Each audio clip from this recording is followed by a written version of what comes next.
যাদের মন ভালো হয় তাদের ভাগ্যটা খুব খারাপ হয়, কারণ তারা হয়তো কাউকে ঠকায়নি, বরং নিজেই ঠকে যায় বিশ্বাসের কাছে।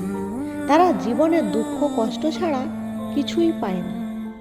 মানুষ হয়েও আজ মানুষকেই বেশি ভয় পায়, কারণ মানুষগুলো বহুমুখী প্রাণী। এরা নিজেদের স্বার্থে বিভিন্ন রূপ বদলাতে পারে। প্রশংসা তুমি যত ইচ্ছে করো, কিন্তু অপমান ভেবে চিন্তে করো, কারণ অপমান হলো সেই ঋণ যা সুযোগ পেলে সবাই সুদ সহ ফেরত দেয়।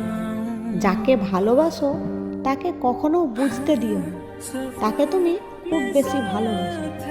যদি সে বুঝতে পারে তুমি তাকে অনেক বেশি ভালোবাসো, তবে সে তোমাকে কষ্ট দিতে শুরু করবে, কারণ মানুষ অনেক বেশি কিছু পেলে তার মর্যাদা দিতে জানে না।